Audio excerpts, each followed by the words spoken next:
প্রিয় ছাত্রছাত্রীরা, আজকে আমি তোমাদেরকে এই ভিডিওর মাধ্যমে ক্লাস 10-এর গণিতের যে প্রশ্নগুলো দেওয়া হয়েছে 2025 সালের মাধ্যমিক পরীক্ষার জন্য 2025 সালের যে রায়মার্টিন প্রশ্নবিচিত্রা, সেখানে প্রথম পর্যায়ক্রমিক মূল্যায়ন স্কুল নম্বর 1 পেজ নম্বর 98, সেখানে 1 ও 2 নম্বর দাগের যে প্রশ্নগুলো আছে সেই প্রশ্ন উত্তরগুলো নিয়ে আমরা আজকে এই ভিডিওর মধ্যে আলোচনা করব। তো ভিডিওটা শুরু থেকে শেষ অবধি অবশ্যই তোমরা দেখবে, আর চ্যানেল যদি নতুন হয়ে থাকে অবশ্যই চ্যানেলটাকে সাবস্ক্রাইব করে রাখবে পরবর্তী স্কুলের প্রশ্ন উত্তরগুলো পাওয়ার জন্য। তো আমাদের দেখো, প্রথম 1 নম্বর যে স্কুল ছিল সেখানে সেই স্কুলটা কী বলা আছে, এসি ইনস্টিটিউশন মালদা। এখানে 6টা একের দাগের প্রশ্ন আছে, 6টা প্রশ্ন আছে 1 নম্বরে 6 নম্বর। এখানে প্রথম প্রশ্ন দেখো, সঠিক উত্তর নির্বাচন করো। আগের প্রশ্ন কী বলা আছে দেখো, কোনো মূলধন 10 বছরে দ্বিগুণ হলে বার্ষিক সরল সুদের হার কত? কোনো মূলধন 1 বছরে দ্বিগুণ হলে, তাহলে আমরা একের দাগের অঙ্কটা করব। ধরো কোনো মূলধন পি, সেটা ইকালস টু আমরা x টাকা ধরলাম, এবং সেটা কি বলেছে 10 বছরে দ্বিগুণ হবে। তাহলে আসল প্লাস যে আমাদের সুদ হবে ইন্টারেস্ট, সেটা মিলে আমাদের কত হবে, দ্বিগুণ হবে। টোটাল যে আমাদের টাকা তার দ্বিগুণ হবে, অর্থাৎ 2x টাকা হবে। সেখান থেকে আমরা আই এর ভ্যালু কী পাবো, 2x মাইনাস পি। এবার পি মানে আমরা জানি x, আমরা ধরেছি x ধরেছিলাম, তাহলে আই এর মান আমাদের x আসবে। এবার আমরা কি করব, আমাদের কি বার করতে বলা আছে, বার্ষিক সরল সুদের হার, অর্থাৎ আর এর মান আমাদের বার করতে হবে। তো আমরা জানি I equals to PTR by 100। তো সেখানে আমাদের কি করতে হবে, আই এর মান আমরা জানি x, এখানে বার করলাম, সেটা সমান সমান পি এর ভ্যালু কত, পি এর ভ্যালুও x, টি এর এবং সময় 10 বছর, এবং আর যেমন তেমন রেখে দেব। দেওয়ার পর নিচে 100 হবে, কাটাকুটি করতে হবে, x কেটে যাবে, অতএব আর ইকুয়ালস টু 10। তাহলে আমাদের সঠিক উত্তর হবে অপশান বি, অর্থাৎ 10%। তারপর দ্বিতীয় যে প্রশ্নটা আছে সেখানে কি বলা আছে দেখো, একটি গ্রামের বর্তমান জনসংখ্যা পি এবং প্রতি বছর জনসংখ্যা বৃদ্ধির হার 2% হলে n বছর পরে জনসংখ্যা হবে, n বছর পরে কত জনসংখ্যা হবে? তো দ্বিতীয় যে অঙ্কটা ছিল সেটা আমরা এখানে করি। দ্বিতীয় অঙ্কটা আমরা সূত্র জানি কি, a equals to P into 1 plus যে r by 100 to the power n। সেখানে দেখো কি বলা আছে, তার পরের লাইন কী হবে, পি ইন্টু 1 প্লাস, আমাদের দেখো আর এর জায়গায় কী হবে, প্রতি বছর জনসংখ্যা বৃদ্ধির হার 2%, অর্থাৎ 2r বাই 100, n যেমন আছে n তেমন থাকবে। তারপরের লাইন কী হবে, পি ইন্টু 1 প্লাস এই আর এবং এটা কেটে দিলে 50 হবে নিচে, অর্থাৎ r by 50 to the power n। এটা আমাদের উত্তর হবে। তো দেখো সেই ভ্যালুটা আছে কি না এখানে, P into 1 plus R by 100 to the power, এটা না, P into 1 plus R by 50 to the power n, তাহলে অপশান সি আমাদের এখানে সঠিক উত্তর হবে। তাহলে দুটো অঙ্ক আমাদের হয়ে গেল। তারপর তৃতীয় দাগের প্রশ্ন যেটা কি বলা আছে, x² বাই x সমান 6 সমীকরণটির বীজ বা বীজদ্বয় কত হবে? তো 3 দাগের যে অঙ্ক ছিল সেটা আমরা কীভাবে করবো দেখো, 3 দাগের অঙ্ক x² by x equals to 6 বলে দেওয়া আছে। তো সেখান থেকে আমরা পরের লাইন কী লিখতে পারি, x ইকুয়ালস টু 6 লিখতে পারি, কারণ x কেটে গেলে একটা x পড়ে থাকে, x ইকুয়ালস টু 6 আমরা লিখতে পারি। তো সেটা কখন সম্ভব হবে, যখন x নট ইকুয়ালস টু 0, তখনই কিন্তু হবে। তাহলে x এর মান আমরা 6 লিখতে পারি।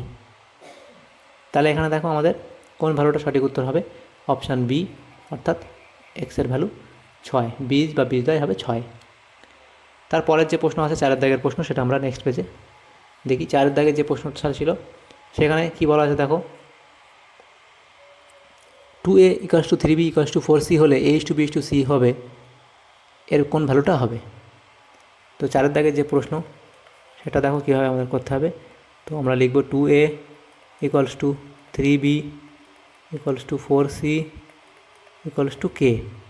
তো এখান থেকে আমাদের দেখো 2a ইকুয়ালস টু k আমরা লিখতে পারি, সেখান থেকে a equals to k by 2। সেমভাবে আমরা পরেরটা করব, 3b equals to k, b equals to k by 3, এখানেও সেমভাবে করব, 4c equals to k, c equals to k by 4, এভাবে আমরা করব। তারপরের লাইনে আমরা কী লিখতে পারি, a:b সি সমান সমান এ এর ভ্যালু কত, k/2 বি এর ভ্যালু k/3 সি এর ভ্যালু k/4। তো দেখো আমরা কি করব, 2, 3 এবং 4-এর যে লসাগু করব, 2, 3 এবং 4-এর লসাগু করলে আমাদের কত হয়, 12 হবে। দেখো 2, 3 এবং 4-এর লসাগু যদি আমরা করি, 2 দিয়ে 1, তাহলে আমাদের লসাগু কত হবে, 12 এলসিএম। তাহলে দেখো আমরা 12 দিয়ে প্রত্যেকটাতে গুণ করব। ওপরে যদি 12 দিয়ে গুণ করি, k/12 দিয়ে গুণ করলাম, এখানে পরেরটাতেও 12 দিয়ে গুণ করলাম, এবং সেমভাবে পরেরটাতেও 12 দিয়ে গুণ করতে হবে, কারণ এটা ইস্টু আকারে আছে। তো কাটাকুটি করার পরে আসবে কত, 6k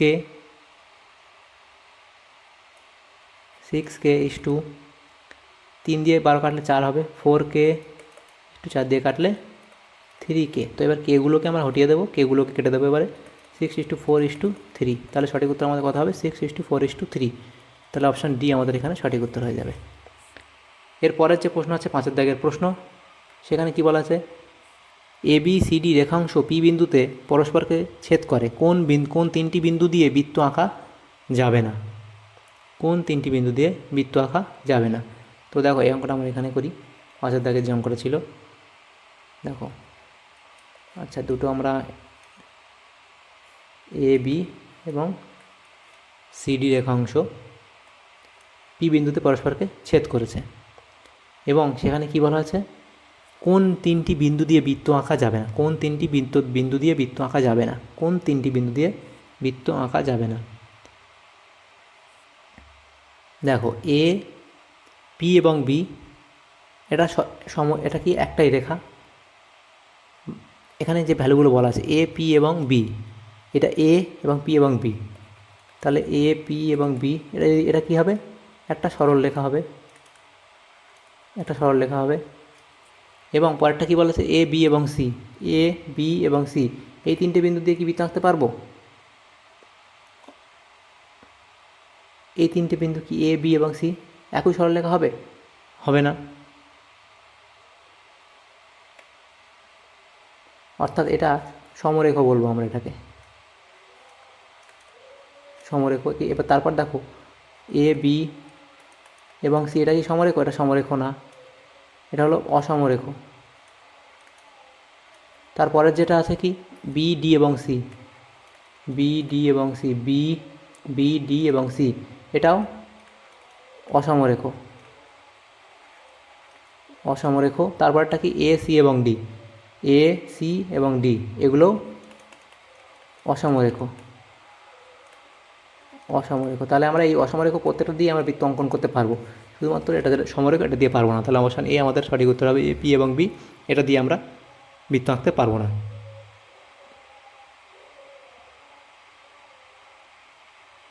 নেক্সট প্রশ্ন দেখো কি বলা হয়েছে, তারপরের প্রশ্ন 6-এর দাগের প্রশ্ন। তো 6-এর দাগের প্রশ্নে কী বলা হয়েছে, ও কেন্দ্রীয় বৃত্তে PQ একটি ব্যাস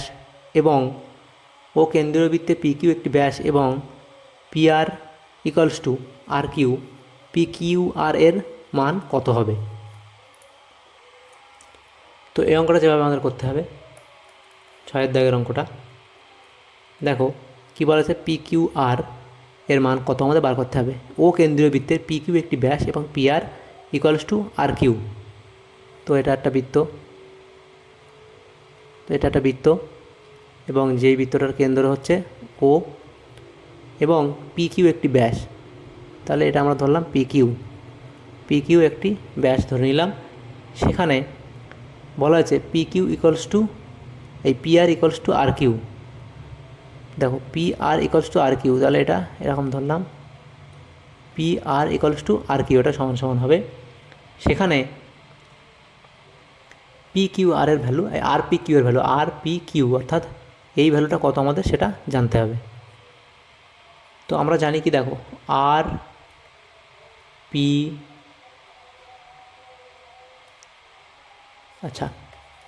PRQ, এই PRQ এর ভ্যালু আমরা জানি, PRQ এর ভ্যালু কী হয়, অর্ধবৃত্তস্থ কোণ কী হয়, সমকোণ হয় 90 ডিগ্রি।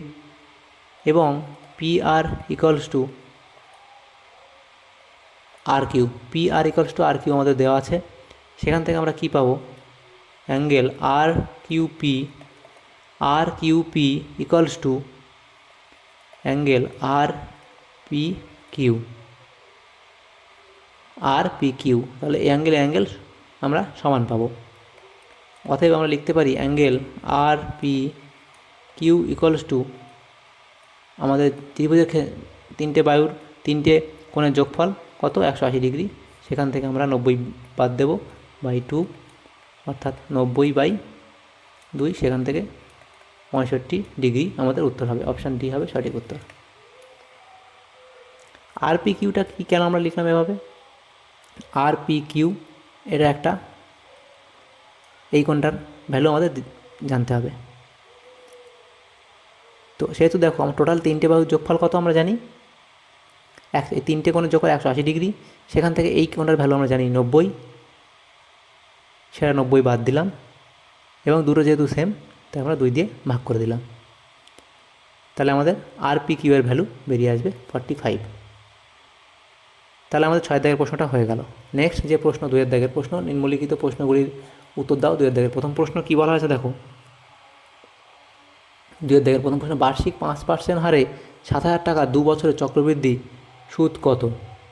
বার্ষিক 5% হারে 7,000 টাকা 2 বছরের চক্রবৃদ্ধি সুদ কত? তো এটা তোমাদের লিখে করতে হবে অঙ্কটা।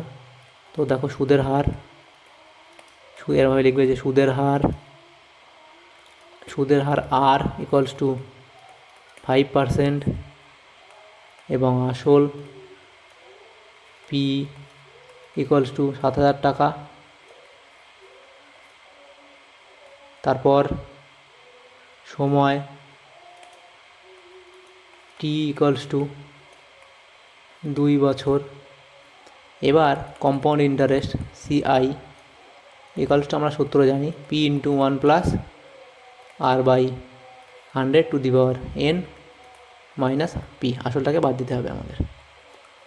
পি এর ভ্যালু জানি 7,000, 1 প্লাস আর এর মান 5 এবং নিচে 100, এনের মান 2 মাইনাস পি এর ভ্যালু 7,000। সেখান থেকে আমাদের আসবে কত, এটাকে আমরা কাটাকুটি করলে 20। অতএব এটা যদি আমরা ক্যালকুলেট করি 20 একে 20 প্লাস 1, তাহলে 21/20, এটা আমরা এক লাইনে করে দিলাম, মাইনাস 7,000 বা ইকুয়ালস টু 7,000 ইন্টু, এটা যদি আমরা ভাঙি 21কে যদি ভাঙি আমরা 21-এর স্কোয়ারকে যদি আমরা ভাঙি তাহলে আমাদের 441 হবে এবং 20-এর স্কোয়ার মানে 400 হবে। সেখান থেকে মাইনাস 1, কারণ কি 7,000টাকে আমরা কমন নিয়েছি এখান থেকে। তারপর 7,000 এখানে থাকবে। এটা যদি আমরা লসাগু করি কত আসবে, 400, এর তাহলে 441 হবে এখানে, মাইনাস এখানে হবে 400। তারপরের লাইন আমরা কি লিখতে পারি, 7,000 ইন্টু, এটা বিয়োগ করলে আমাদের 41/400, দুটো শূন্য কাটবো। তারপর আমাদের কত হবে, এটা আমাদের গুণ করতে হবে, গুণ করলে 7 একে 7, 4 7 28 এবং একটা শূন্য থাকবে, নিচে 4 পড়ে থাকবে, এটা আমরা ভাগ করলে আসবে 717.5 টাকা। তাহলে এই অঙ্কটা আমাদের হয়ে গেল। দ্বিতীয় প্রশ্ন যারা ছিল এক্স ইকুয়াল টু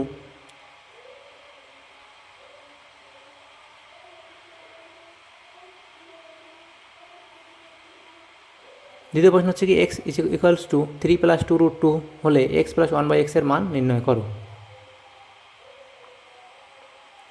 তো 2 দাগের যে অঙ্কটা আছে সেটা আমরা এখানে করব। 2 দাগের অঙ্কটা এক্স ইকুয়ালস টু 3 + 2√2, আমরা এটাকে 1/x করে নিলাম, প্রত্যেক 2 দিকে আমরা উল্টে দিলাম, 3 + 2√2 বা 1/x ইকুয়ালস টু, এবার আমরা ওপর নিচে 3 - 2√2 দিয়ে গুণ করে দিলাম।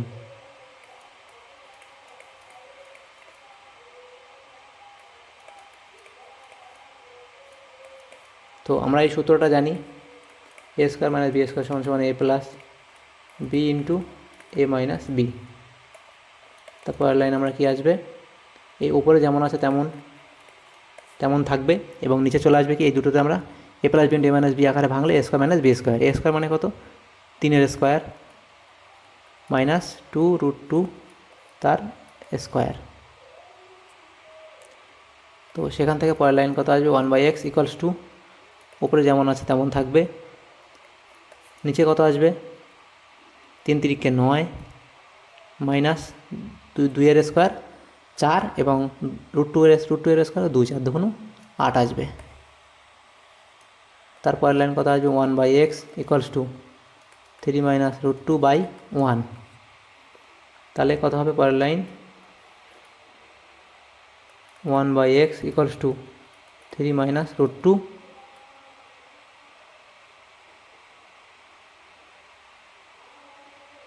অতএব যদি আমরা এক্সটাকে উল্টে দিই তাহলে কত আসবে?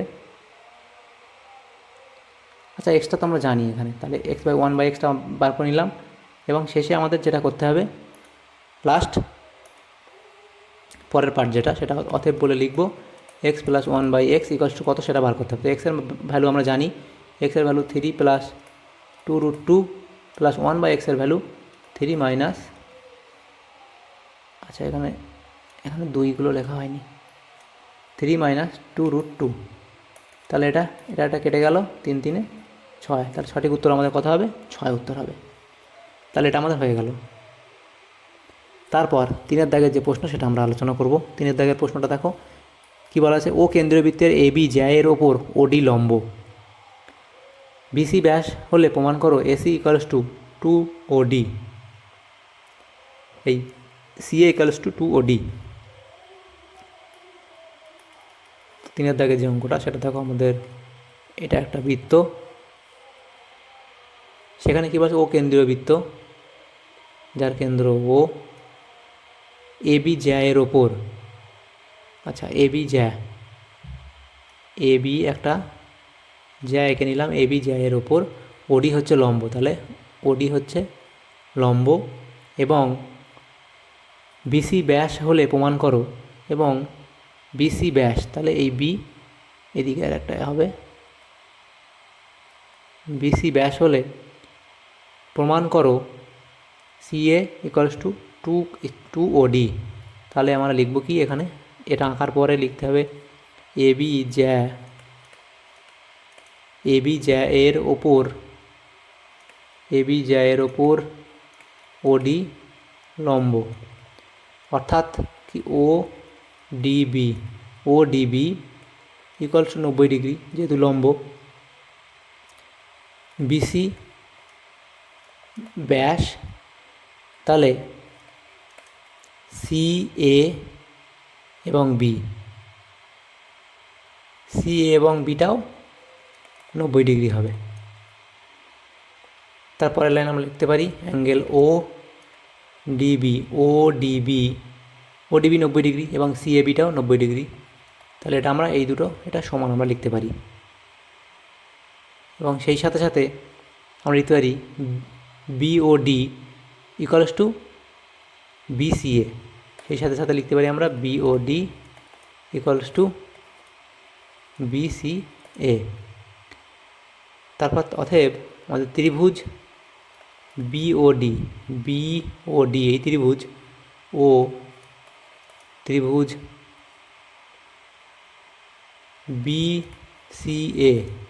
বিসিএ হচ্ছে কি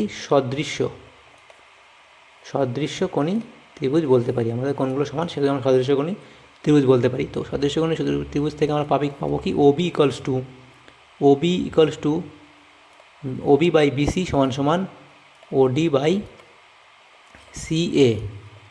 পরের লাইন আমরা লিখতে পারি ওবিটাকে আমরা ওবি লিখে রাখবো এবং নিচে বিসি, এই যে বিসিটা হচ্ছে কি 2OB, মানে ওবি ডবল, এবং এখানে ওডি যেমন আছে তেমন থাকবে, এবং সিএ তেমনই রেখে দেব। তাহলে ওবি কেটে যাবে, তাহলে এখানে 2 থাকবে।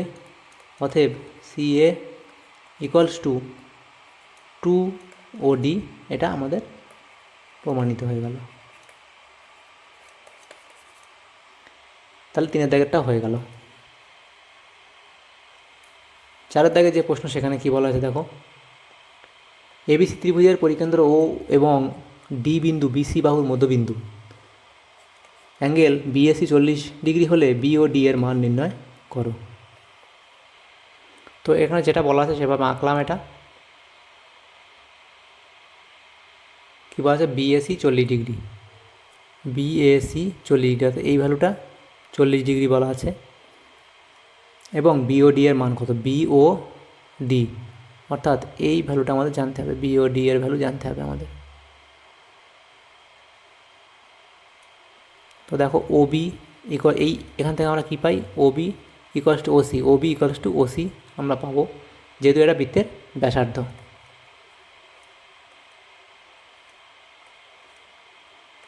এটা বৃত্তের ব্যাসার্ধ, সেহেতু আমাদের সমান হবে।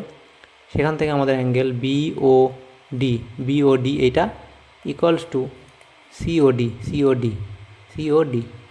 এই দুটো কোণ আমাদের সমান হবে। অতএব বিওসি সমান সমান 2 অ্যাঙ্গেল বিওডি, বিওসি সমান সমান অ্যাঙ্গেল 2 বিওডি, তাহলে এটা দুগুণ হবে এইটা, তো আমরা এখানে বলতেই পারি এটা।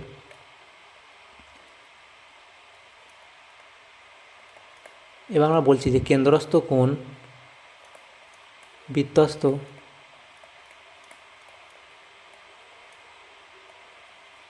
বৃত্তস্থ কোণের দ্বিগুণ, কেন্দ্রস্থ কোণ বৃত্তস্থ কোণের দ্বিগুণ। অতএব আমরা কি লিখতে পারি, বিওসি সমান সমান 2 অ্যাঙ্গেল বিএসি, বিওসিটা এখানে দ্বিগুণ হবে কি বিএসি,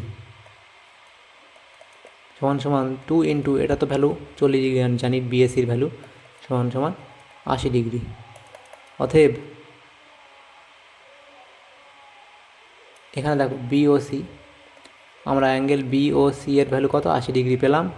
তাহলে বিওসি এর সমান সমান কত, 2 বিওডি। তো দেখো এখানে যেটা ছিল বি অ্যাঙ্গেল বিওসি সমান সমান 2 অ্যাঙ্গেল বিওডি, সেখানে আমরা কি বসাতে পারি, বিওসি এর জায়গায় 80 ডিগ্রি বসাতে পারি। এখানে আমরা পেয়েছি সেই ভ্যালুটা, সমান সমান 2 বিওডি, তা 2 দিয়ে এটা কাটলে 40 ডিগ্রি হবে। অতএব অ্যাঙ্গেল বিওডি সমান সমান 40 ডিগ্রি। তাহলে আমাদের সঠিক উত্তর হবে কি, 40 ডিগ্রি। তারপর যে প্রশ্নটা আছে 5 দাগের প্রশ্ন, সেখানে বলা আছে একটি আয়তঘনের তল সংখ্যা এক্স, ধার সংখ্যা ওয়াই, শীর্ষবিন্দুর সংখ্যা জেড, এর কর্ণের সংখ্যা পি হলে এর মান কত। 5 দাগের যে প্রশ্নটা আছে সেখানে দেখো, তো একটা আয়তক্ষেত্র, একটি আয়তঘনের তল সংখ্যা, এটি আয়তঘনের তল সংখ্যা এক্স, তাহলে আয়তঘনের তল কটা হয়, 6টা হয়। ধার সংখ্যা ওয়াই, আয়তঘনের ধার কটা হয়, 12টা। এবং শীর্ষবিন্দুর সংখ্যা কটা, জেড, শীর্ষবিন্দু কটা হয়, 8টা হয়। এবং কর্ণের সংখ্যা পি, কর্ণ কটা হয়, 4টে হয়। তাহলে এর ভ্যালুটা কত হবে, এক্সের জায়গায় আমরা x minus y plus z plus p, এক্সের জায়গায় 6, ওয়াইয়ের জায়গায় 12, জেডের জায়গায় 8, পি এর জায়গায় 4, তাহলে কত হবে, 6 হবে আমাদের ক্যালকুলেশন করা হয়। তো দেখো আয়তঘনটা কীভাবে তোমরা আঁকবে দেখো, তো দেখো এখানে এক্স হচ্ছে কি তল সংখ্যা, তো এখানে একটা তল, এদিকে একটা, উল্টো দিকে 2টো, 3টে, 4টে, 5টা, 6টা তল। তো তোমরা এটা আমরা যেহেতু এটা 3D মানে 3D অবজেক্ট, সেহেতু এখানে তো 2Dতে আঁকা সম্ভব নয়, তো সেভাবে তোমাদের বুঝে নিতে হবে যে 6টা তল, লুডোর ছক্কা তোমরা ধরতে পারো এটা, এর 6টা তল এবং এর যে ধার সংখ্যা, ধার কটা, এই 1টা, 2টো, 3টে, 4টে, 5টা, 6টা, 7টা, 8টা, 9টা, 10টা, 11টা, 12টা ধার। এবং জেড কি শীর্ষবিন্দু সংখ্যা, 1টা শীর্ষবিন্দু, 2টো, 3টে, 4টে, 5টা, 6টা, 7টা, 8টা। এবং কর্ণের সংখ্যা দেখো কটা হবে, 4টে হবে। এভাবে কর্ণ আঁকলে 4টা কর্ণ হবে, সেভাবে এই ভ্যালুটা আমাদের বার করতে হবে। তো দেখো আমাদের যে প্রশ্নগুলো ছিল এই যে স্কুলে, প্রথম স্কুলে 1 নম্বর স্কুলে ক্লাস 10-এর অঙ্কর যে প্রশ্নগুলো ছিল আমরা সেগুলো আলোচনা করলাম। 1 নম্বর এবং 2 নম্বর দাগের যে প্রশ্ন ছিল সব প্রশ্নের উত্তর আলোচনা করলাম। যদি তোমাদের সামান্যতম উপকার এসে থাকে অবশ্যই লাইক করবে, আর চ্যানেলে নতুন হতে অবশ্যই চ্যানেলটি সাবস্ক্রাইব করে রাখবে। Thank you, thanks for watching.